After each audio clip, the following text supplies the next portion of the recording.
Hello and welcome to Wednesday, an odd time for our virtual happy hour. If you're a big fan of the show, hopefully you are. We usually do it Tuesdays and Thursdays, but today we're in Canada week. So we're doing 3 shows this week, Tuesday, Wednesday, and Thursday, talking with people from Canada, brewers, professionals, and also industry professionals, and also other people that are professionals. A lot of professionals in that word there.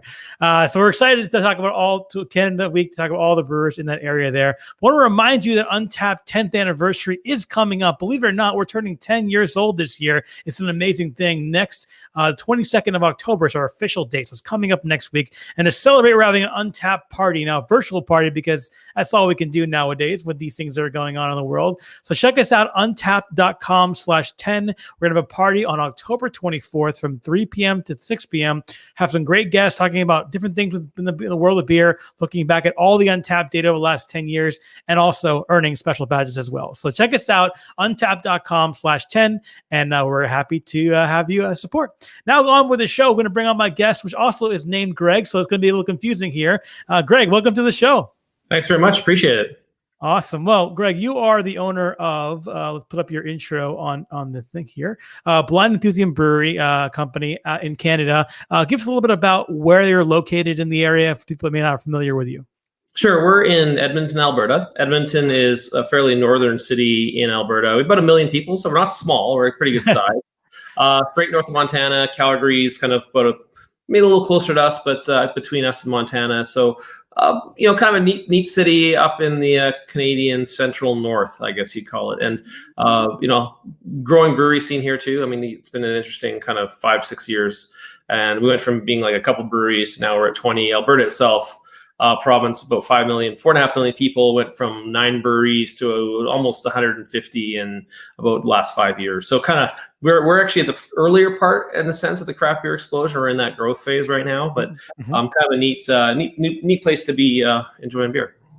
Awesome. Well, you mentioned beer, and that's what we want to do in our virtual happy hour. So what are you drinking on your side tonight? I got to open it, so I like to joke. Oh, there we go. We're a fancy beer brewery, so we make a lot of fancy bottles. This champagne bottle, cap and cork. This is called Fruitful Pursuits Plum.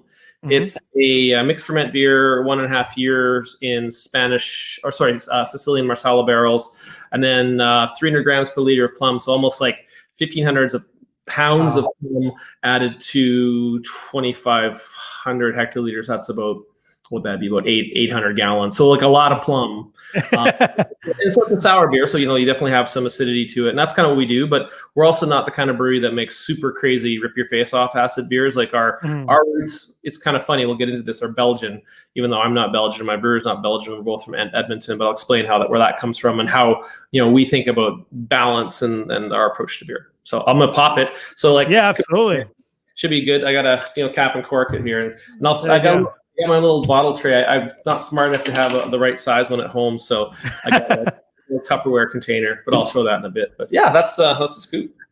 Awesome. Well, I'm drinking on my side, unfortunately, not one of your beers, but I'm drinking, this is the Intergalactic Juice Hunter 1.0 from Odd 13 Brewing Company. That's a great name for a brewery. This one's out of, I believe it's out of Lafayette, Colorado.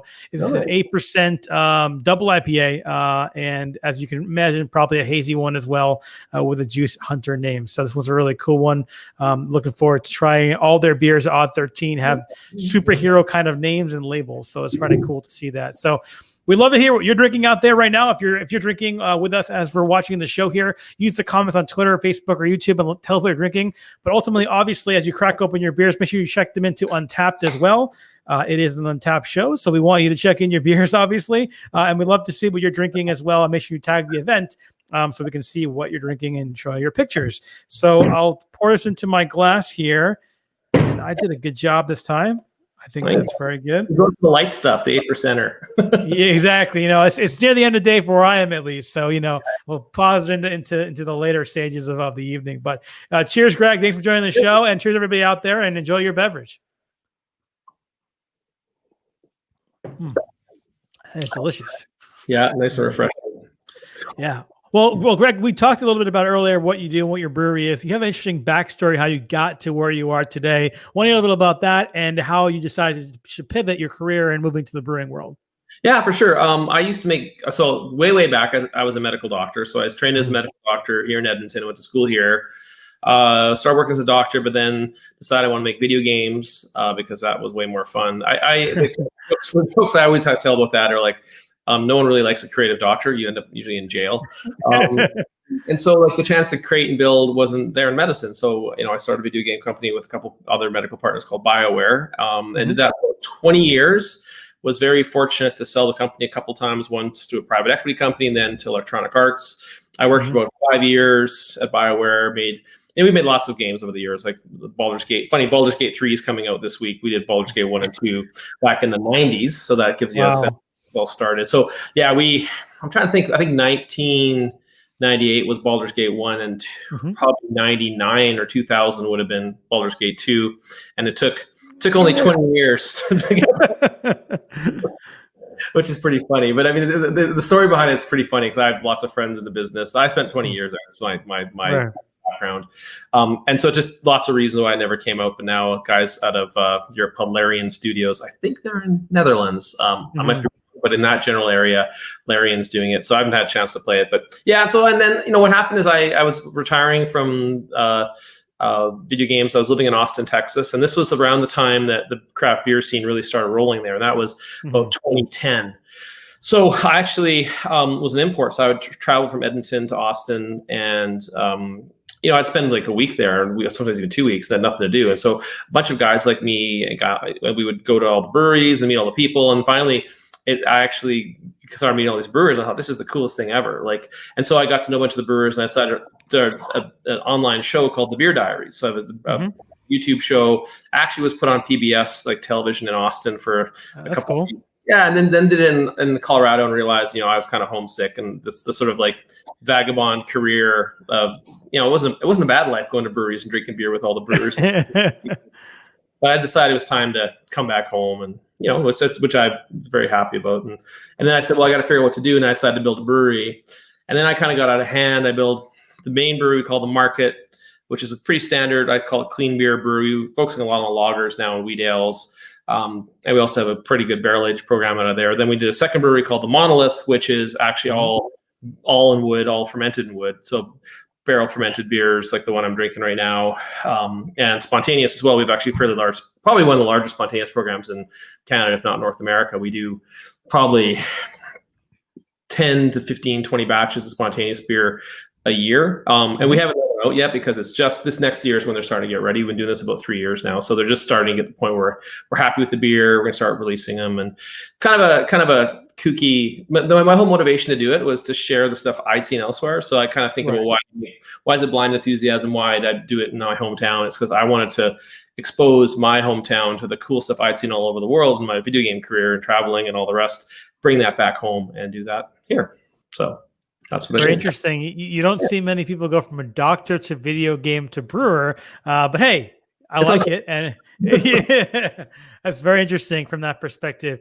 If you joined us late, we're talking to Greg, who's the owner of Blind Enthusiasm Brewing Company up in Canada. If you have a question for Greg, want to put him on the hot seat, answer some really good questions, we'd love to hear from you guys. So use the comments on Twitter, Facebook, or YouTube. And we'd love to be able to kind of put them on screen and see what we can get for an answer.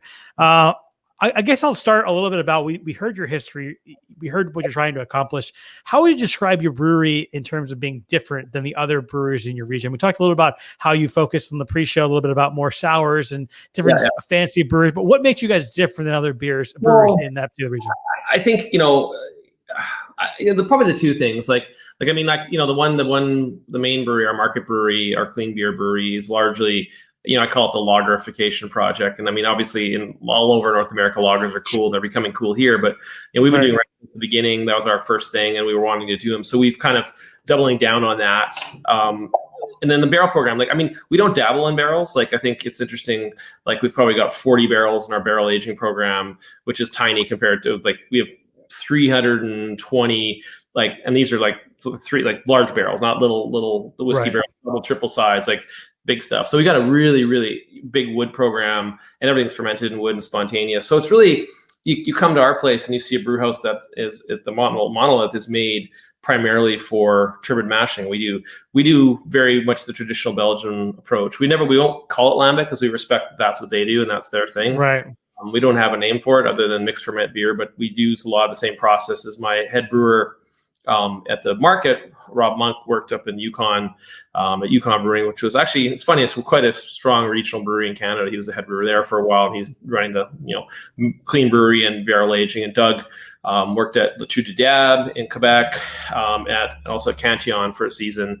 So he's comes from and that's what our inspiration is the sort of Belgian style and the balance and the kind of it's funny, like it's sort of a dirty word in the beer business, but there's a lot of winemaking techniques that we use in the brewing that makes it just very different. And so if you kind of come to a brewery that has no beer in stainless steel tanks, and you go, well, that's where they go. Nope, not here. Like it sits for there for one day and then moves off to barrels. And so it's all happening in wood in the monolith. Well, that's a great answer to that question. And while you're asking that, there's a flurry of questions just came in here, so I wanted to put some on the screen here. This one is from Diego, and Diego said, "Have you ever named a beer upon your video games? And how's that translated into a beer style?" So I can't name that, but what the funny thing about that is we always have beer in our games. Like it's one of those things that it's like. And there was a person that was trying to do, like, I did an interview once with someone, beer, like stouts go with RPGs because they're deep and complex. It's sort of like there's a kindred spirit aspect to it. So, never like I was kind of out of games when I got into beer, so they kind of separated, but like I think there's still that connection. Absolutely. Here's another question from Randy, and Randy asks, have you ever tried any barrel-aged beers from New England, or have any favorites that come to mind from that? New England, man. Like, I've tried so many over the years. Like, that's one of the hobbies we have. So when someone says New England, is that like Vermont, Massachusetts? Is that like what they, man, yes. Man. Well, I mean, hey, it's super obvious answer, but like Hill Farmstead stuff is stunning. Yes. Like, a friend once bought me a Birth of a Tragedy. And I was just like floored by that beer. Like they had such a soft body to it. There's, barrel-aged beers, like they're so different. Like we do a lot of really, I would, in a positive way, call them weird ones. We're doing lighter ones. We're doing like short turn gin barrel, like fresh gin barrels. We did a deal with a local distiller. Like he emptied them and he drove them like literally 5 blocks down the road to our place, and we filled them that day. And I just tasted the final one today, called Kook Birds. So we'll be posting that. It's we're all kooks around here, so the kook bird here. So yeah, I mean, like, and so I'm just thinking other New England. I mean, probably, but I mean, like, it's the obvious ones, the Hill Farmstead stuff. There's a lot of. I actually had the chance to go to Vermont a couple times, and I mean, barrel fermented beers like Hermit Thrush. Those guys do some killer stuff, and I actually. Inadvertently, I didn't know this. I was staying in a hotel down the street from them. This was like 5 years ago, just as I was getting into this. And I walked in there, I was chatting with them, trying their beers, and I came back and I talked to Doug, and he goes, "You went to Hermit Thrush? I know those guys." I go, "Oh, well." Then I went back again, and we had a real nice time the next time I went. So that's real neat. I mean, the barrel fermented there, not aged, and that's one of the really important designations. Like when you think of like barrel aged means it's fermented elsewhere, and then aged in wood to get the whatever's in the barrel previous or the wood flavor. Barrel fermented is that sort of complex fermentation process that takes place in wood. Two very different things, actually. So really neat. I mean, there's one crazy one called Backacre as well in Vermont that is like a barrel fermented place, just a small blendery that has some really solid, but they're like, you got to go to this one shop, this one county store, this one town to get it. It's really funny, actually, because I went there and I was going to get all of it. And they're like, "Can I get all of it?" Go, "Yeah, you can get all of it." Like, no limit. Yeah, no limit. Like, no limit. Come on. It's going. I like it. Very cool. Very good. Another great question from Chris Morris. And Chris says, "Good to see you again, Greg. Wonder if there's anything you can carry over from your career in medicine and gaming that has proved useful in brewing." That's a great question as well. Yeah, no, absolutely. Medicine, like you're trained in science. So we're a very science-oriented brewery. So like we do a lot of, we're doing a National Research Council Canada research project. We actually got funded, and we're doing a project on spontaneous beers and what actually is growing in the barrels. It's kind of a not well-studied thing. So the science of medicine, and in the gaming business, like it's funny, like gaming is all about making decisions, and to finish a game, you have to make thousands of decisions. Like you have to make 9 decisions on the game before you can make it. So it's kind of like with a brewery. It's like, what's the name? What's the label? Like, how are you selling it? Or like any business. And so like I got a lot of business experience from my gaming career, as well as just like learning how to make stuff. And if it's kind of crazy, I thought, it'll be low stress in the beer business because you used to game my company would be every couple of years. Now we're releasing right now a beer every 1 or 2 weeks because of COVID. Right. We're cranking packaged product like nobody's business, right? And we're just like, man, I got to make so many decisions. Like, what's this one called? I don't know. Beer number 2. Yeah, it's turning out good, but it's been very different, right? Absolutely. Well, that's a great point that you mentioned. A lot of questions are in the chat about this as well. And this Chip says, how have you had to be so creative in keeping your beers to consumers during the pandemic? Obviously, in the United States, it's a little bit different from a perspective of different areas are closed and different bars and restaurants are closed. What does it look like for you guys up in Canada right now in terms of the COVID situation? And how has that impacted a lot of the things that you've done in terms of a brewery? Been very regional. We were closed for a couple months in March. Actually, most of Canada was closed in March, April. We have since opened across Canada now. I think Toronto's sort of closing. Montreal's closed again. So it's rough. I mean, for those of us that are in the business, I also have a restaurant called Bira as part of the business. It's kind of a casual fine dining restaurant, so elevating beer. But restaurant and brewery, our keg business completely collapsed. We were a 90% keg brewery. We were just starting to get into bottling our mixed ferment beers and our barrel aged just started. And so we've gone from 0 to 100 in a year. We won a couple canning runs. We had beer that was going to be probably, we weren't going to dump it. It was still good, but we weren't sure what we were going to do with it. But we fortunately got some of the mobile canning guys, a company called Vessel came in and we canned that off. It went really well.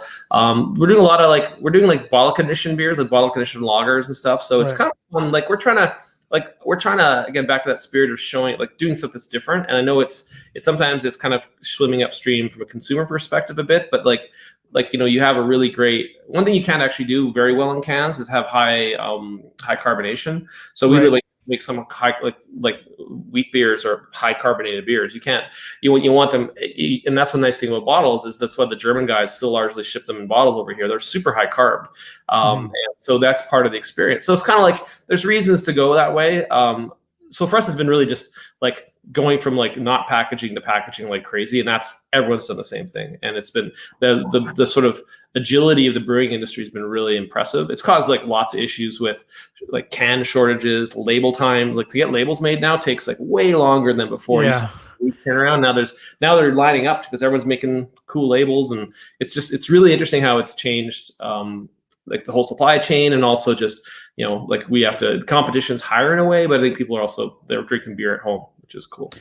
It sounds like it kind of pushed you a little bit to kind of go down the canning and bottling route that maybe you guys said you were more of a draft brewer to begin with. Yeah. Was it planned to do this, or just kind of COVID kind of push you more toward that direction? Down the road, we're going to get it went from being something that was maybe a year out to okay, next week, and then you just have to learn all that stuff, right? It's right. In anything you can kind of have the best pedigree and the best most of a brewing, but setting up your own system and running your own supply chain and running everything, it's a lot of work. And then selling it. I think one thing that folks don't realize about the brewing business, it's not all just about making beer. You can have great beer, but you have to learn how to sell it and who wants it, right, and where to sell it, and matching your supply with the demand and kind of building demand, and if you need, and it's a lot of stuff to learn. It's fun. That's why I'm doing it. I do this because I find it really interesting, and I love the people in the business, and I love making beer for people that wouldn't normally have. That's what I think we're about. Right. Is you wouldn't normally have we did our very first barrel aged beer was a dark lager with honey, so technically kind of a braggot, but dark lager with honey in Buffalo Trace, fresh Buffalo Trace barrels, and just was called Buffalo Meadows. It was a stunning beer, and I'm oh my god, this is so nice. I haven't tried it's not a big giant stout, which is heavy. It was light but boozy, and but then you're oh boy, okay, that's run out. Now what's next? Exactly. Suddenly you're now you're on this track, and we've got a lot of fun barrel age releases as well as mixed ferment releases coming. But I think it's nice for the consumer. If consumer wants to try, we're trying to balance a bit about a lot of times consumers want to always be trying new things. I know Untapped is very much about exploration and adding to your collection of beers you've tried, whereas a lot of consumers want that regular go-to. So we're playing both games at the same time. So it's a lot of fast running, but it's worth it. Yeah, in terms of just thinking about long term and the effects of COVID, what are the laws like up in Canada in terms of direct to consumer? Do you guys do that more, selling direct to consumer from a bottle share release or shipping or delivery? What does your landscape look like getting the beers in the hands of the consumers? Is it more curbside pickup or more kind of delivery? What's your landscape there? Well, it's pretty good. So what I would say is that we can do delivery. We can deliver to consumers. They can come to pick it up. We're currently open. We have a lot of cases right now, so there's the worry that they'll close. We'll go back to more delivery. Right. So we're pretty lucky because they've been very good about allowing us to ship it to people. Right. And so that's been really good. I think that, and that was a big, when we first shut down, that was the biggest change. Is we had like 3 delivery drivers drive beer around all over the place. And I mean, and the craziest thing is a lot of us sold more beer in that environment, which is kind of cool. So it's been actually really good. But the thing with Canada, it's really funny. It's very regional. So one of the funny things is where we are, it gets super cold. Like, we get to like, we'll get to minus 30 Celsius and minus 40 Celsius in Fahrenheit cross. So we get to super cold. You can't mail beers in that scenario. Like they'll just they'll freeze and explode. Like it's a disaster. So we can't really mail, but we are allowed to. But that's only kind of a nicer weather type of thing. Then within Canada, it's very regional. So Canada is very, very, and the US is a bit like this too, where state to state, there's rules around shipping. Whereas Canada, you are technically not. I can't ship beer to any province in Canada. Like I can only ship to my province.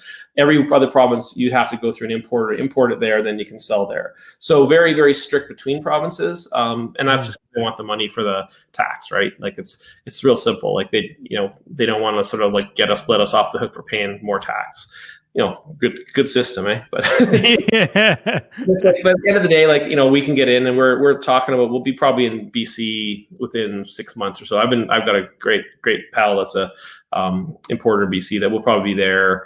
I just for us, we want to build our reputation and get really good product and get we want to go in there with really good product. I think is the big thing. Really great beers and stuff that'll stand out on the shelves. Yeah, we our last guest that we talked to about Canadian breweries and beers that are up and coming. One of the things that I've noticed as an American, just thinking about Canadian beers, that I see a lot of breweries coming up north, but not a lot of breweries coming out from Canada into the United States. Is that something that you kind of see as well in your area? And what do you think about that kind of way where you're getting more imported and less exported from that perspective? I think the interesting challenge is our tax regime in general is a little higher. So anyone that gets big enough to kind of be able to export volume to the US, it doesn't really make it that much worthwhile financially because the guys get less taxed in the US, like by a lot. And so so they can't really compete on price. I'd love to get those juicy American dollars. Part of my strategy, because it's $1.30 Canadian for $1 US. Like my plan is to ultimately be in the US because it kind of depends on the kind of beers, like a complex, bottle mix ferment, like it, in fact, like my beers the last 10 years, like these things, like so if I look at the Plum I'm having right now, I'll plug my Plum beer. No, it's like a year and a half, 9 months in bottle. So that's 1 year and 2 months. And then now it's about 4 months. So it's 2.5 years old. It's tasting better than it's ever tasted. So like part of it ends up being like if I'm doing a hazy and I got to get it to like my customer, like tomorrow, like to ship it to the States, there's all these unknowns, and it's just kind of a daunting task. But I mean, that's one of my intentions. I have good friends from my time in Austin. It's really funny that one of the best parts about the Beer Diaries, all the guys I worked with, and all end up in the beer business all over Austin, Texas. So it's like that's awesome. There's all connections. Like Peppy the Farmer is my good buddy at Jester King, for example. The goat guy, and so and it's just like it's kind of like. It's nice to like. That's what I'll do eventually, and and that'll be neat novelty, like Canadian beer in the US. Like, and I don't know why people don't do it. I think maybe they're kind of scared because you got to jump through some hoops. But it's right. I've spent a lifetime of doing paperwork. I'm not really afraid of it. I don't like it. It's funny you mentioned that again. Being on the East Coast that I am, you do get a flavor from Toronto and Montreal. Some of the beers come over there. A lot of them. Toronto is very, very close to the U.S. to begin with from a geographic. It's almost considered more of a very close U.S. city, for lack of a better word. So, as a beer enthusiast, someone that likes to try different beers, we do get a lot of imports in the U.S. from other countries, the U.K. and whatnot, but not a lot from Canada. It's very hard to find those things as well. I'm just curious to see your thoughts there. I think that the more opportunities in the market from a brewer perspective is great, but obviously those taxes you don't want. No one wants to pay those from that side. Yeah, I think the difference ends up being like when I, again, back to my joke about the fancy beers, like, I mean, because our stuff's just simply higher priced. If a beer takes 2.5 years to make, like, you're going to charge a higher price out the door for it, right? So like I could kind of absorb that tax. And I mean, it's something that we're going to look at. Like, I think we're going to probably be in the States at some point here. I mean, I think the interesting thing too is like one nice thing in general about COVID from a business perspective is everyone's really doubled down on local. So local products have really gotten a massive boost, at least up here. Like huge, like people are like, I didn't know there's so many good breweries locally. I'm going to buy all these local beers. And then we've all done really well because our local customers have been just really enthusiastic about what we're making. So, so I think so in other words, like if we go down there, maybe, hey, there's the novelty factor, but you're also fighting against hey, I want to support my brewery on the corner because I don't want them to go out of business, Right. Makes perfect sense. Here's a great question. A lot of U.S. breweries are doing these things, and I wonder what the feel is up in Canada. But Western Canadian Brewer has any good collabs coming up with other breweries? Is that a big thing with breweries in Canada from collaboration? Because here in the United States, every brewery is doing at least 5 or 6. They don't even have a beer themselves. They're just going to make it with everybody else. So it becomes less about themselves and a little more about coming together. Other ones. What's your take on those, and whether you guys are doing collaboratives? Absolutely, and I know that fell in the picture. We've chatted before, so I can't remember his name of it, but I know we've talked.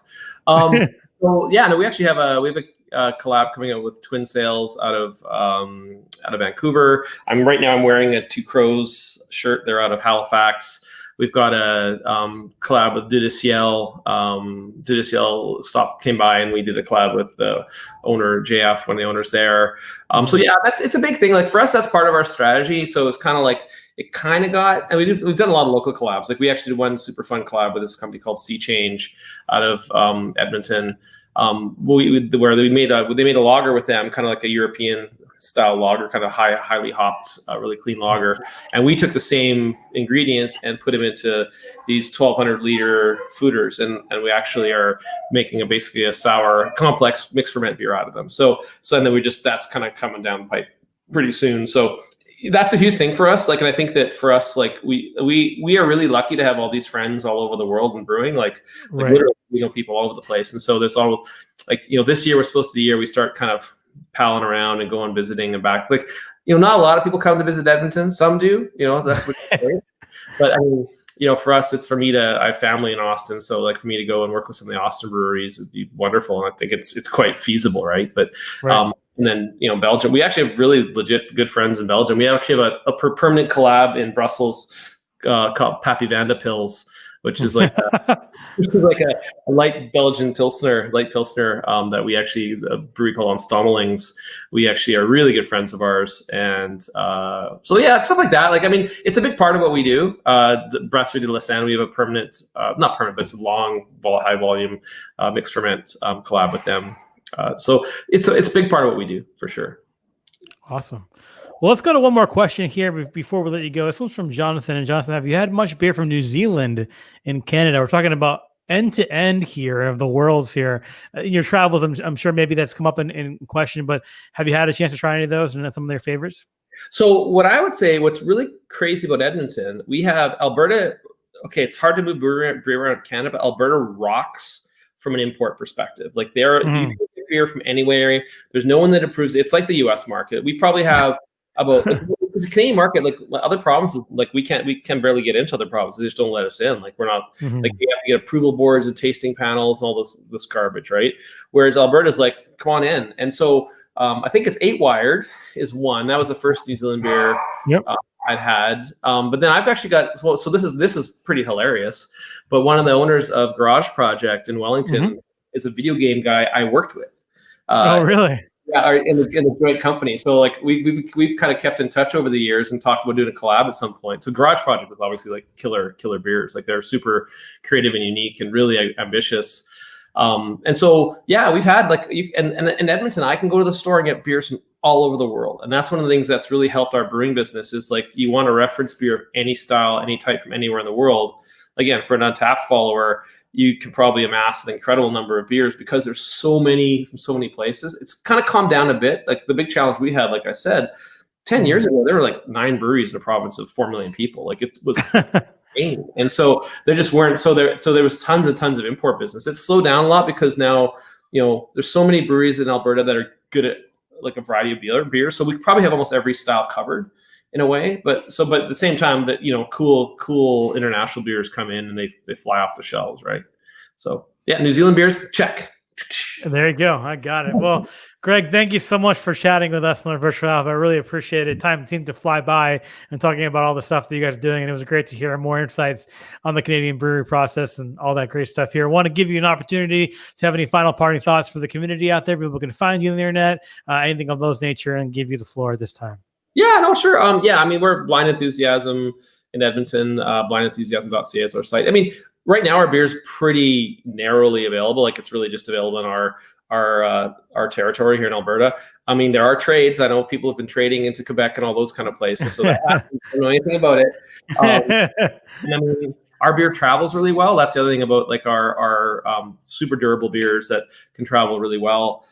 Trading grinds to a halt, as you imagine, here in winter. No one ships anything, but and I'm really excited. Like if you want, I mean, you'd be surprised if you came up here and checked out the Alberta brewing scene. Like, it's got a lot of really great beers, and it's a real cool place. So I highly recommend it. Come visit.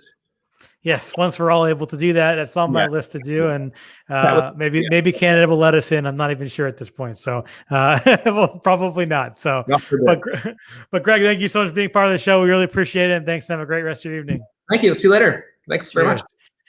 Awesome. Well, thanks everybody for watching our special Wednesday edition virtual happy hour for Canada Week. We got one more great guest coming up tomorrow to end out our great Canada Week. It's Matt Johnson and Rob Russell, the owners of Collaborative Arts Project out of Canada as well, to round out our Canada Week. Really exciting stuff. I want to remind everyone again that we're celebrating our 10th anniversary of Untapped this month. It's exciting, and we're all excited about it. We can't do any parties in person. We're doing a virtual party on October 24th from 3 p.m. to 6 p.m. Check out untapped.com/10 for all the information and RSVP for the party. It's going to be epic and off the rails. So hope that you can catch us out on there. If not, we'll see you back here tomorrow at 7 p.m. Eastern, talking with Matt Johnson and Rob Russell of Collective Arts Brewing in Canada. Thanks, everybody, and have a great rest of your evening. Cheers.